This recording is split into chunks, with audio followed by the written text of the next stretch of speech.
Madame, Monsieur, bonsoir. Merci de votre fidélité à ce grand rendez-vous d'information sur Télécongo. Voici les titres en images. Gestion du Covid-19 au Congo, comment se présente la situation et quelle est l'utilité des 300 milliards de francs CFA que le gouvernement a reçus du club de Brazzaville. C'est pour avoir un éclairage sur les questions que les présidents des deux chambres du Parlement ont tenu à écouter le Premier ministre chef du gouvernement. À partir du 21 novembre sera lancé sur toute l'étendue du territoire national le dénombrement de la population congolaise. C'est ce qui ressort de la deuxième session ordinaire de la coordination du recensement tenue sous l'autorité du ministre du Plan, Ingrid Olga Ghislaine Ebouka Babakas. À suivre. Véritable balai diplomatique ce matin au siège du ministère des Affaires étrangères. Le Cameroun, le Rwanda, la Mauritanie et la Belgique étaient à l'honneur. Quelles sont les dispositions morales, éthiques et déontologiques que les médias devraient mettre en surface pour bien jouer leur rôle? Tel est l'essentiel du message du président du Conseil supérieur de la liberté de communication, Philippe Mvo, à la presse nationale à 7 mois de la présidentielle. À suivre tout à l'heure. Fin du feuilleton Kogelo. Après la destitution la semaine dernière du directeur général de Kogelo, le nouveau, désigné en conseil d'administration, a été installé dans ses nouvelles fonctions ce matin à Brazzaville. Enfin, Michel Innocent Peya, désormais signataire de la Déclaration des droits humains. Il a accompli son acte devant l'ancienne ministre française de l'Environnement, Corinne Lepage. Voilà pour la vitrine de ce 20h. Bienvenue au journal. Ce journal partira de New York où se poursuivent les travaux de la 75e Assemblée générale de l'ONU. L'ouverture du débat général ce matin a connu 35 déclarations des chefs d'État en mode virtuel. Toutes ces allocutions se sont focalisées sur la lutte contre le Covid-19, les changements climatiques, la paix et la sécurité mondiale. Reportage Célestin Okano-Irika. Le débat général qui s'est ouvert ce mardi à New York est la grande tribune où les dirigeants de la planète déclinent leur vision du monde. Ouvrant la séance, le secrétaire général des Nations Unies, Antonio Guterres, a appelé l'humanité à la solidarité contre la pandémie de coronavirus et a lancé un appel au cessez-le-feu mondial pour éteindre les foyers de tension qui écument le monde afin d'éviter le retour à la guerre froide. Une déclaration que le chef de l'État Denis Sassou Nguesso a suivie avec attention. Dans son propos, Antonio Guterres a mis un accent sur un nouveau pacte mondial qui reposerait sur une mondialisation juste. Le nouveau pacte mondial doit s'attaquer aux injustices historiques des structures de pouvoir sur la planète. Plus de 70 ans après leur création, les institutions multilatérales doivent être modernisées afin de représenter plus équitablement tous les peuples du monde, plutôt que de conférer un pouvoir disproportionné à certains et de limiter l'influence des autres, surtout du monde en développement. Si Volkan Bozkır, président de la 75e Assemblée générale, a évoqué le renforcement du multilatéralisme et la protection des populations vulnérables, le président brésilien Jair Bolsonaro, qui a ouvert le bal des allocutions des chefs d'État, a mis plus en exergue l'action de son pays en faveur de la lutte contre les changements climatiques, alors que l'Américain Donald Trump a, dès l'entame de sa déclaration, condamné la Chine qui, selon lui, a laissé répandre la Covid-19 dans le monde. Il a qualifié le coronavirus de virus de Chine qu'il promet y mettre un terme bientôt, avant de poursuivre ses attaques contre la Chine au plan environnemental. Là aussi, le président de la République, Denis Sassou Nguesso, a suivi ce débat général avec la déclinaison des déclarations depuis Brazzaville. Pour Donald Trump, lutter contre le terrorisme est sa priorité.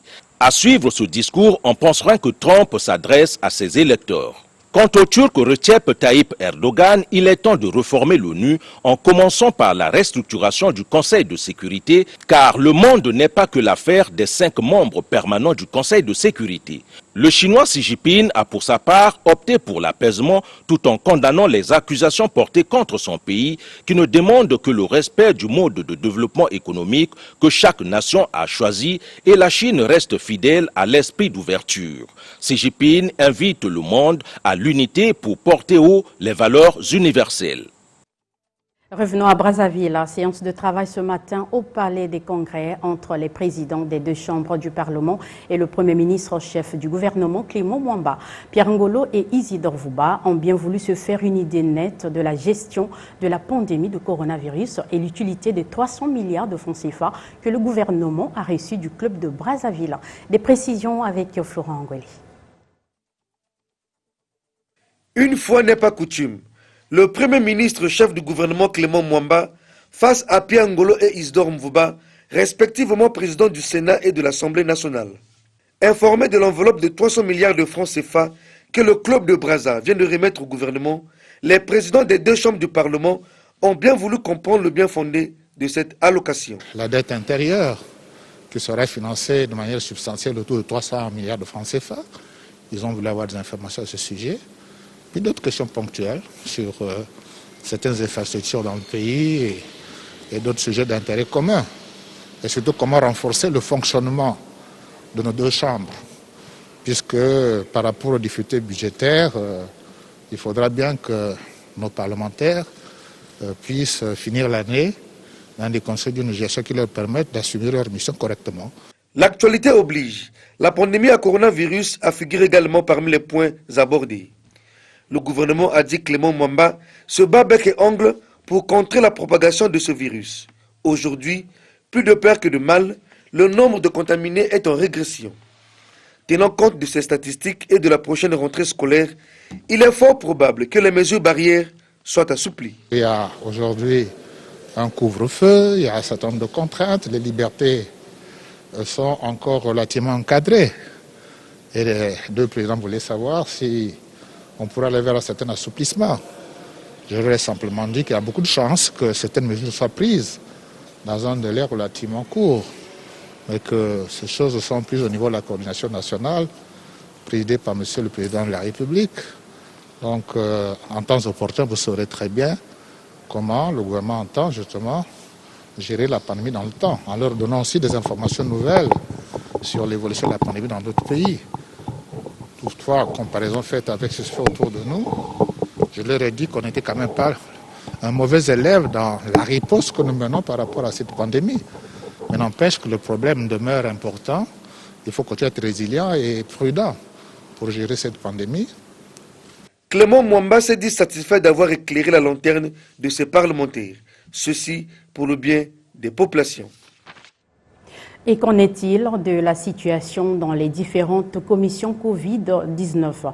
Eh bien, d'après la ronde effectuée par la commission ECOFIN du Sénat, dirigée par Jean-Marie Epouma, les personnels de ces commissions sont plus ou moins démotivés par manque de moyens financiers. Florent Angolé, une fois de plus. Montrez-nous les données comptables fiables pour qu'on avance ensemble. C'est dans cet esprit que les sénateurs de la commission économie et finances se sont rendus au laboratoire national de santé publique où ils ont eu une séance de travail avec le directeur général par intérim de cette structure. Ici, Jean-Marie Epouma et ses collègues ont été mis au parfum de tout ce qui s'y fait dans le cadre de la lutte contre le Covid-19. Malgré les moyens dérisoires mis à la disposition de ce laboratoire, il a tout de même pu acquérir certains appareils d'analyse biomédicale. Seulement, les cadres ne reçoivent pas de motivation. Avec la commission laboratoire et recherche que dirige le professeur Ange-Antoine Abena, les réalités sont quasiment identiques. Nous travaillons avec des jeunes qui sont là depuis 6 mois, qui chaque jour doivent quitter chez eux pour venir travailler. Ça, c'est normal. Il faut qu'on pense à ce qu'ils se déplacent, que pendant qu'ils y sont, ils puissent prendre, c'est pas un sandwich, tout ça. C'est normal. Les ressources humaines, il faut les motiver. Déterminée à pousser le bouchon un peu plus loin, cette commission a tour à tour échangé avec les commissions techniques et surveillance épidémiologique pour les mêmes fins. Sauf qu'avec ces deux dernières commissions, les documents comptables retraçant les dépenses effectuées n'ont pas été présentés. Il y a un problème de motivation du personnel qu'il faut voir. Et il y a des raisons d'avoir une certaine espérance parce que quand on voit des jeunes gens qui sont très engagés, que ce soit au niveau du laboratoire national, ce matin au niveau aussi de la commission laboratoire et recherche, nous pensons que c'est un un point positif qu'il faut capitaliser. Lentement mais sûrement, cette commission est en train de rassembler les pièces du puzzle, ceci dans le but d'inciter les responsables de ces commissions à la gestion rationnelle de ce fonds. Autre fait de l'actualité, le dénombrement général de la population est prévu du 21 novembre au 20 décembre 2020. C'est ce qui ressort de la deuxième session ordinaire de la coordination nationale du recensement tenue ce matin à Brazzaville. Les travaux ont été présidés par le ministre en charge du plan, Ingrid Olga Ghislaine Ebouka Babakas, en sa qualité de présidente de cette commission. Reportage Roland Kintou.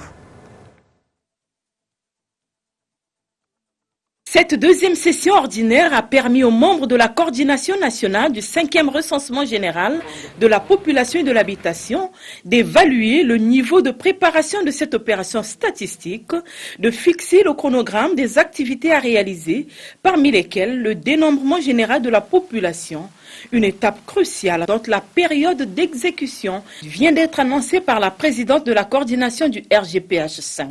Après l'accomplissement de la cartographie censitaire, l'INS, l'Institut national de la statistique, se prépare à la réalisation du dénombrement général, c'est-à-dire le comptage individuel de toute personne présente sur le territoire national. Ce dénombrement principal se fera du 21 novembre au 20 décembre 2020. Il s'agit d'un calendrier très serré dont le respect est conditionné par notre engagement aujourd'hui. Cette décision traduit ainsi la volonté et la détermination du président de la République, chef de l'État, son Excellence Denis Sassou Nguesso, dont les hautes instructions ont été relayées par le Premier ministre, chef du gouvernement, afin de finaliser le RGPH 5 dans le temps prescrit. Au terme des travaux à huis clos, Ingrid Olga Ghislaine Ebouka Babakas a salué l'engagement et la détermination de tous les membres de la coordination nationale pour la réussite du RGPH 5. Soucieuse du respect du calendrier prescrit, la coordination nationale du recensement encourage l'équipe technique permanente à redoubler d'efforts afin de réaliser le démembrement principal avant la fin de l'année, et ce, malgré un contexte rendu plus difficile par l'observation des mesures barrières du fait de la pandémie Covid-19. Le recensement général de la population et de l'habitation permettra au pouvoir public de disposer des données fiables pour une meilleure planification du développement. Le ministre des Affaires étrangères, Jean-Claude Gakoso, a eu une série d'audiences ce matin dans son cabinet de travail. Jean-Claude Gakoso a reçu d'une part les adieux des ambassadeurs du Cameroun et du Rwanda arrivés au terme de leur mission, et d'autre part, il a eu des échanges avec le nouvel ambassadeur de Mauritanie et le chargé d'affaires du Royaume de Belgique. Le résumé de tout ceci avec Chanel Bouranga. Après plusieurs années passées au Congo, les ambassadeurs du Rwanda et du Cameroun sont allés faire leurs adieux au ministre des Affaires étrangères et des Congolais de l'étranger. Comidor Dimolou et Jean-Baptiste Abiyarimana gardent du Congo un souvenir inestimable. Les souvenirs que je garde du Congo, mais ce sont de très bons souvenirs, comme je le disais à son Excellence, Monsieur le ministre des Affaires étrangères. C'est surtout les remerciements de notre collaboration avec le ministère des Affaires étrangères et d'autres ministères. Remerciements à son Excellence, le président de la République. Le Congo m'a appris que j'étais africain et que le meilleur pour un Africain, c'est de souhaiter l'unité africaine. Les Congolais sont de ceux qui participent à l'évolution de la pensée africaine. El Gadi Sidi est le nouvel ambassadeur de Mauritanie au Congo. Ce diplomate est allé présenter ses copies figurées de lettres de créance au ministre Jean-Claude Gakoso. Jean-Paul Charlier, nouveau chargé d'affaires du Royaume de Belgique, a quant à lui présenté ses lettres d'accréditation. Nous avons des intérêts partagés pour la paix dans l'ensemble de la région de l'Afrique centrale. Et nous reconnaissons tout à fait le rôle important de son Excellence le président dans toute cette diplomatie régionale. Juste après cette série d'audiences, les représentants des ministères des Finances et des Affaires étrangères ont lancé les opérations d'enrôlement des ambassadeurs accrédités au Congo pour l'établissement de leur carte New, une initiative du ministère des Finances qui vise la traçabilité de tout paiement de taxes. Et au chapitre éducation, le ministre de l'Enseignement supérieur, Bruno Jean-Richard Itoua, a poursuivi aujourd'hui sa ronde dans les établissements dans le cadre de la reprise hier des cours à l'enseignement supérieur. Bruno Jean-Richard Itoua s'est rendu au CIRAS et à l'SGAE. Un reportage de Herman Babiessa. Dans ce centre sont formés des ingénieurs en informatique et bien d'autres cadres de l'armée, surtout dans le domaine de la sécurité. Depuis hier, les portes de l'établissement sont ouvertes aux étudiants. Dans les salles de classe où le ministre de l'Enseignement supérieur, Bruno Jean-Richard Itoua, a échangé avec les apprenants, les cours se déroulent dans un cadre bien travaillé par l'administration du centre. Nous avons été honorés de la présence du ministre de l'Enseignement supérieur et qui est venu toucher du doigt l'effectivité de cette rentrée académique et en regardant plus profondément les mesures, barrières édictées par le gouvernement. À l'école supérieure de gestion et d'administration des entreprises, SGAE en sigle, à l'extérieur comme à l'intérieur des salles de classe, toutes les dispositions sont prises pour éviter le coronavirus. Il nous a encouragés à terminer l'année et à reprendre le plus vite possible la nouvelle année 2020-2021. Et au niveau de la SGAE, nous sommes prêts pour relever ces deux défis. Ça n'a pas été difficile pour nous d'organiser nos salles de classe en respectant les mesures barrières. Quand on a eu des effectifs autour de 100 par exemple, on a divisé la salle de classe en deux. La reprise des cours au niveau de l'enseignement supérieur, une décision gouvernementale bien appréciée par ces étudiants qui avaient peur d'une année blanche. Au niveau de l'enseignement primaire et secondaire, la rentrée scolaire 2020-2021 se dessine avant la rentrée des classes proprement dite, annoncée pour le mois d'octobre. La rentrée pédagogique a eu lieu aujourd'hui dans l'ensemble du pays. En témoigne la ronde effectuée par le directeur de cabinet du ministre Anatole Koliné Makosso. Un reportage de Jean Bataladio. C'est la fine pluie qui a accompagné la rentrée pédagogique à Brazzaville. Une reprise couplée au cours de rattrapage dans les classes intermédiaires. Dans tous les établissements scolaires du primaire, collège et lycée, le discours du directeur de cabinet du ministère de l'enseignement primaire et secondaire est resté le même. L'important des gestes barrières, mais surtout appeler les élèves à plus d'efforts. Des élèves conscients de ce retour avant la rentrée scolaire du 12 octobre. Je suis venu faire le cours de rattrapage parce qu'on n'a pas obtenu la moyenne de 10. J'ai fait une mauvaise moyenne au deuxième trimestre. J'avais fait 8 de moyenne. Si du côté des enseignants l'heure est au retrait des emplois du temps ou du matériel pédagogique, l'inspecteur coordonnateur des CG Brazzaville de lui précise. Il y a une spécificité cette année. Au même moment que nous avons organisé la rentrée pédagogique, il y a de l'autre côté les cours de rattrapage. Les élèves qui étaient retenus pour ces cours de rattrapage ont répondu présents. Les enseignants aussi sont venus pour démarrer avec ces cours de rattrapage qui vont durer une semaine et après on va passer à l'évaluation de ces cours. Des cours pendant quelques jours pour accorder une seconde chance aux élèves des classes intermédiaires, c'est le format pédagogique dicté par la Covid-19 avant la rentrée scolaire 2020-2021. À présent, un tour dans le département du Kwilu où s'est ouverte hier la 10e session ordinaire du conseil départemental. Une session qui s'est ouverte en présence des ministres Anatole Koliné Makosso et Charles Ngafouomo. Les deux membres du gouvernement n'ont pas manqué de dire un mot aux conseillers du Kwilu. Reportage Juvenal et Kembe. Deux membres du gouvernement de la République ont marqué de leur présence l'ouverture de cette 10e session ordinaire administrative du conseil départemental du Kwilu. Le ministre de l'Enseignement, Anatole Koliné Makosso, venu complimenter le bureau exécutif et les élus locaux pour l'ouvrage réalisé et les sacrifices éprouvés durant la construction de cet ouvrage. Il a également interpellé la crème du Kwilu à créer les stratégies de développement de ce département. La construction d'un édifice de cette nature est non seulement un signe de vitalité de la collectivité locale, mais aussi un signe de l'efficacité de ses élus. Il s'agit là d'un message adressé à chacun des quatre pour que nous donnions la preuve que nous pouvons faire de grandes choses pour notre département. À son tour, le ministre Charles Ngafomo a exposé sur le transfert de compétences entre l'État et les collectivités locales. Il y a des réformes qui sont envisagées pour que nous puissions apporter ces textes le plus rapidement en Conseil des ministres, puis qu'ils puissent aller à l'Assemblée. Une fois les tests administratifs et les décrets mis en place en 2020, il faudrait alors des cadres compétents pour leur application sur le terrain. Est-ce qu'on a des conseillers à la hauteur des enjeux? C'est ça la question.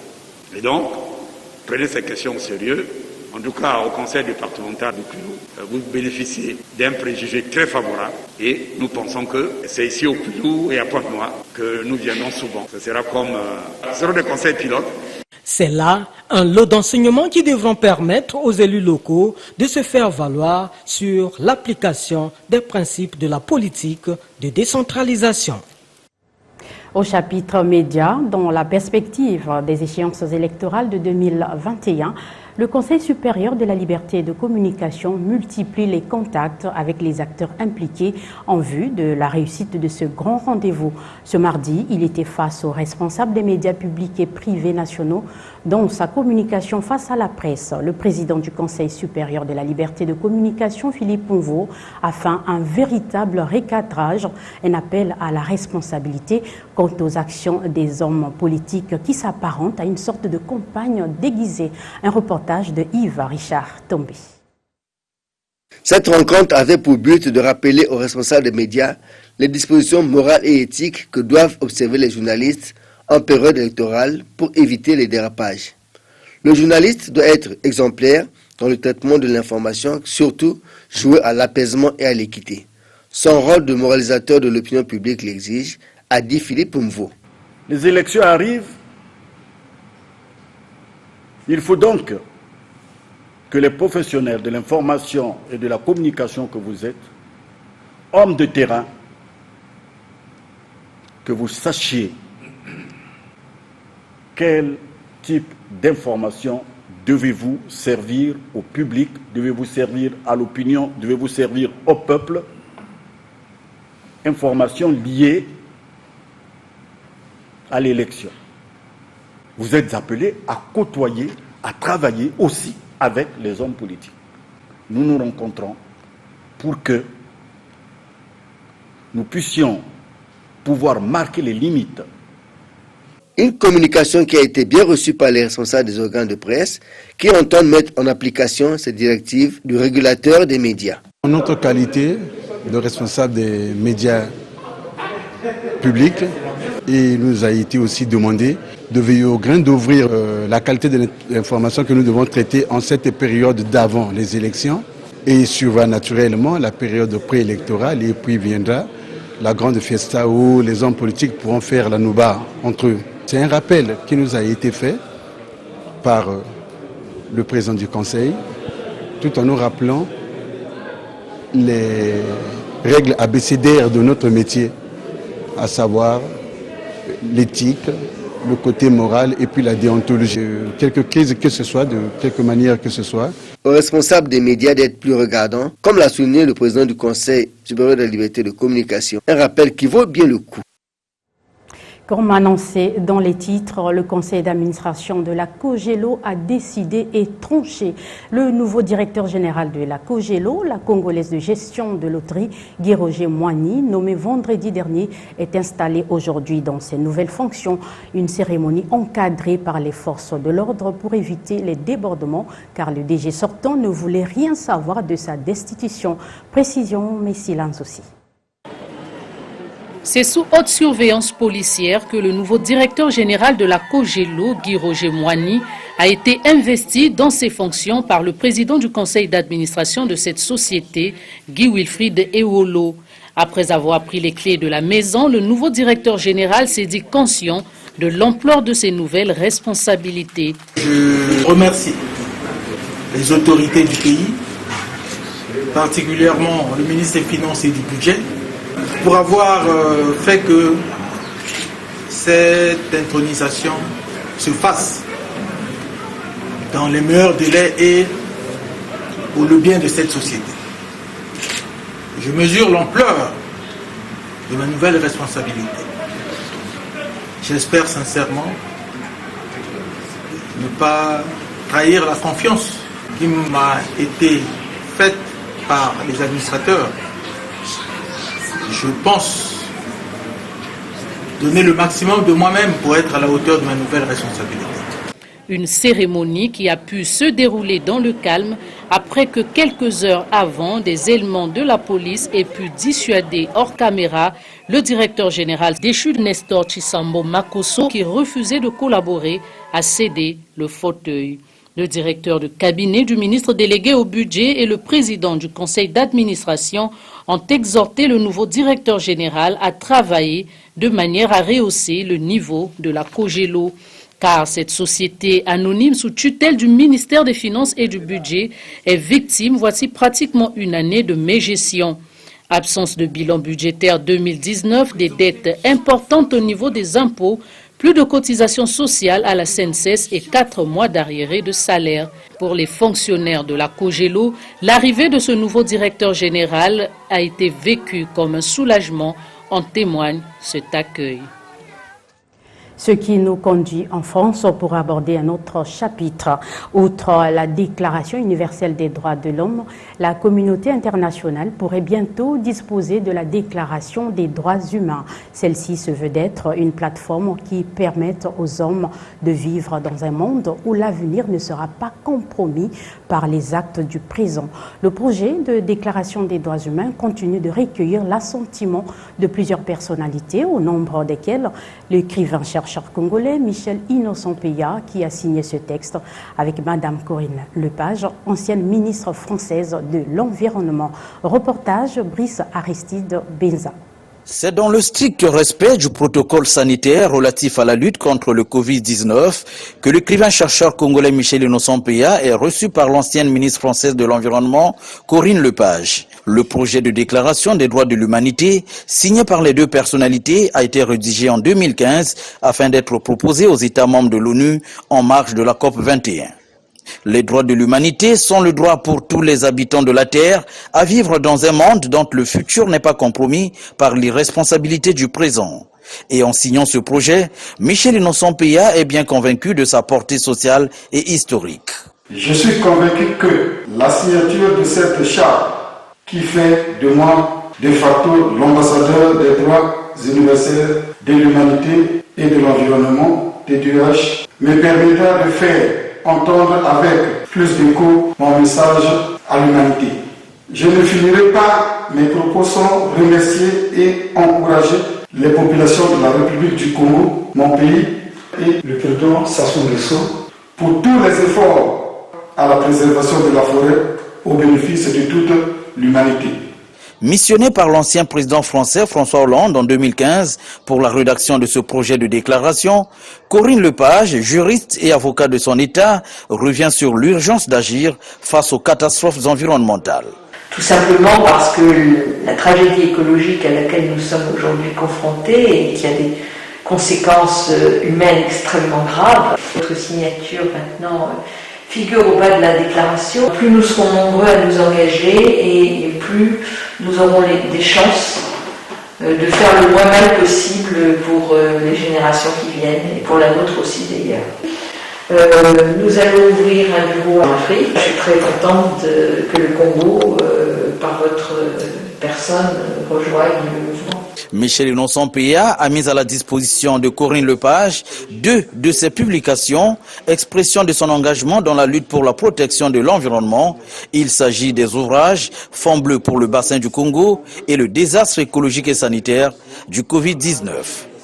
En marge de cette cérémonie, Michel Innocent Peya a pris part à la remise des diplômes aux finalistes de promotion 2018-2019 en Master 2 de l'École de commerce de Lyon. Ceci en sa qualité de parrain des deux promotions.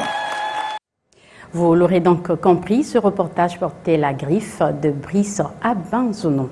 Autre fait de l'actualité, le projet de développement urbain et de restructuration des quartiers précaires d'URCAP se poursuit à Brazzaville. Une opération de sensibilisation a été menée à Mukundingwaka et Soukissa. Reportage Gaël Goma. Depuis un certain temps, les quartiers Mukundingwaka dans le premier arrondissement Makelekele de Brazzaville et Soukissa du 5e arrondissement Ouenzé connaissent des travaux d'aménagement, notamment ceux liés à la construction du marché domanial et des voiries par pavage rendues possibles grâce au projet de développement urbain et de restructuration des quartiers précaires d'URCAP, fruit d'un partenariat gouvernement congolais et Banque mondiale. Des travaux qui nécessitent de la part des populations bénéficiaires une forte implication pour emmener à terme les différents chantiers et donc la conséquence est l'accès aux infrastructures et services sociaux de base décents pour un désenclavement et mobilité de la population sans faille. Un accompagnement du projet qui exige que les bénéficiaires puissent acquérir des informations utiles pour bien assumer leurs responsabilités, d'où la tenue de cette rencontre avec les habitants de Mukundingwaka initiée par le maître d'œuvre social Gérard Haidel avec l'appui du comité local de développement et des chefs de quartier. Il y a les grands trous que vous voyez qu'on est en train de creuser. Donc il faut sensibiliser aussi ces populations parce qu'il y a un danger qui guette surtout les petits-enfants qui ne savent pas où mettre le pied. Donc il faut sensibiliser les parents. Donc il faudrait que les gens soient sur le qui-vive. Il faudrait qu'ils soient vraiment attentifs, sérieux, afin que nous avons un slogan ici qui dit jusqu'à la fin du projet, accident zéro. À Soukissa, au quartier 58, cette sensibilisation a été bien accueillie. Nous sommes tellement curieux, nous voyons des gens qui vont s'asseoir là où il y a des travaux, il y a plusieurs risques. Donc pour éviter les risques, la population est tenue de s'éloigner de ces zones de travaux. À noter que le maître d'œuvre social assurant l'interface projet et population multiplie les outils participatifs d'information pour amener les bénéficiaires à adhérer au projet. Renforcer la cohésion sociale en incitant la jeunesse à faire preuve de responsabilité en vue de la consolidation de la paix à moins d'une année de la présidentielle. Telles sont entre autres missions que s'est fixé le député de Filou, Elbebisque Bidier, en sa qualité de natif du département du Poula. Aussi a-t-il fait la ronde de quelques villages du district de Luingui pour porter son message. Reportage Kouchengolo.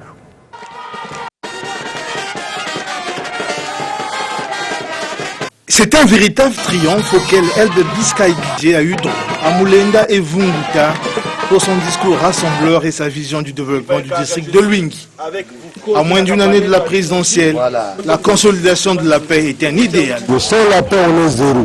Le député Bidier, c'est un nouveau noyau qu'on a planté, qu'on a semé. Nous devrons arroser ce noyau-là afin qu'il puisse nous produire des produits. J'ai une lourde charge. Parce qu'il y a une population très nombreuse, surtout à la jeunesse. Nous devons agir pour faire revenir la paix au pôle, en particulier dans le district de Luingui. À Moulenda, l'un des grands villages de la contrée, Elbebisque Bidier a pris l'engagement de prendre en charge la scolarité des 28 admis au BPC qui doivent poursuivre leur cursus au lycée de Kinkala. C'est une bonne chose. Je préfère la littérature parce que je ne suis pas fort en maths et en physique.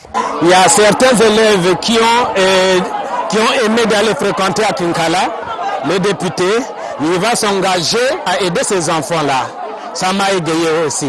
Après avoir écouté les doléances des populations qui sollicitent l'écoulement de leur production vers les grands centres urbains, Elbebisque Bidier a fait don d'équipements sportifs aux équipes des différents villages. Et puis cette information en bref, dans le cadre de la mise en œuvre de la recommandation du 5e congrès ordinaire du Parti congolais du travail relative à la transformation des organisations affiliées en union catégorielle du parti. Il se tient ce mercredi 23 septembre 2020, la première session extraordinaire du Conseil central de l'Organisation des femmes du Congo. Ce sera à 10h au Palais des Congrès dans la salle des conférences internationales. En raison de la pandémie du coronavirus. Cette réunion se tiendra dans le strict respect des mesures barrières édictées par le gouvernement, notamment le port du masque, la distanciation sociale et le lavement des mains. Ne seront donc attendus dans la salle que les délégués de l'Organisation des femmes du Congo conviés, les dirigeants du Parti congolais du travail et les autres personnalités invitées à cette rencontre. Dernier virage de ce journal, le préfet de la Cuvette vient d'effectuer une tournée d'installation des sous-préfets et administrateurs maires nommés dans son département. Jean-Christophe Chikaya s'est rendu successivement à Ngoko, Bunji et Chikapika où il a installé ces nouvelles personnalités nommées. Reportage Brice Aristide Benza. C'est la première étape d'une longue tournée à laquelle s'est lancé le préfet de la Cuvette, investi de la mission d'installer les sous-préfets et administrateurs maires récemment nommés dans son département. Jean-Christophe Chikaya était d'abord à Ngoko, où il a intronisé Alphonse Kombi. 65 ans, ancien cadre de l'enseignement, le nouveau sous-préfet promet de donner le meilleur de lui-même pour relever les défis qui l'attendent. À Ouando, le sous-préfet Bernard Itoile Lekonza a pris ses fonctions. Cet ingénieur agronome et statisticien né il y a 60 ans se dit engagé et déterminé à bien remplir sa mission. Gildas Habib Obambi, c'est le nouveau sous-préfet de Bunji. 40 ans et titulaire d'une maîtrise en relations économiques internationales, il entend exercer l'autorité de l'État sans atermoiement. À tous les trois, le préfet conseille de travailler à la préservation de la paix, en plus des autres missions classiques. Vous êtes chargé notamment de gérer le personnel en service et à la sous-préfecture, gérer les crédits mis à votre disposition, prendre toutes les mesures relatives à l'entretien des bâtiments publics, procéder chaque année au recensement administratif des personnes imposables, promouvoir l'équipement culturel, sanitaire, sportif et socio-culturel. Jean-Christophe Chikaya insiste sur les instructions du gouvernement concernant la gratuité des actes d'état civil. La déclaration de naissance à la maternité est gratuite. L'enregistrement des naissances et la délivrance de l'acte original d'état civil par l'officier d'état civil sont également gratuits. Les opérations telles la cotation et le paraphe des registres d'état civil doivent se faire gratuitement. Le préfet du département de la Cuvette a également installé l'administrateur maire de Bunji, Kenge Ngomane Mborojete Jouli, et l'administrateur maire de Chikapika, Béatrice Dza. La campagne d'intronisation va se poursuivre dans les prochains jours dans d'autres localités. Ainsi donc s'achève ce 20h. Merci de votre attention. Merci à Merveille Sombo, Marie-Paul Gonga, Duclair Pondongue, Prémis Gakana, Brice Aristide Benza et Messi Lanzouzi et toute l'équipe pour la collaboration dans une coordination de Emar Bongo, Ralph Kemba, Arsilandou et Fefe Gakeni. Une forte équipe en tout cas. Merci encore et excellente suite de programme sur Télé Congo à demain 20h.